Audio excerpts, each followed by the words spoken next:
Il-marċi funebri f'dan il-perjodu tal-ġimgħa mqazza għadhom infittxija tant li matul din is-sena f'pajjiżna inħarġu 53 marċ funebri. Dan intqal mill-preżentatur tal-marċi funebri fuq One Radio, Mario De Gabriele, f'intervista ma' News.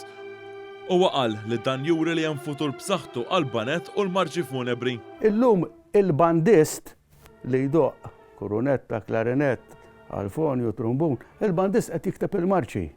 Qabel il-bandist rali kien jikteb marċ. Allura għalhekk klajna għal dan numru kollu, klajna dis-sena inkitbu 53 marċ funebru ġdid bejn Malta u Għawdex u 45 minnhom ġew irrekordjati. Il-marċi funebri imorru lura għal tmiem is-seklu 19 u l-bidu għas-seklu 20.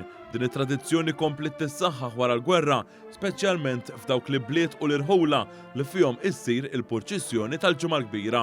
Mario De Gabriele semma li din is-sena is-Soċjetà Pinto ta' Ħalqormi rekordjat marċi funebri li jmorru lura 80 sena meta din il-banda niżlet fil-parroċċa l-ġdida. Jena nħeġġeġ is-soċjetajiet l-oħra bħalma għamlu s-Soċjetà Pinto ta' Ħalqormi illi daw talbu għal-fondi, ħaduhom, għanna repertorju vast ta' Surmast Emanuel Bartoli, hemżon jinfetaħ, ta' Vincenzo Karabot, hemżon jinfetaħ ukoll, u nibdew nisimgħu marċi illi qatt ma ġew irrekordjati.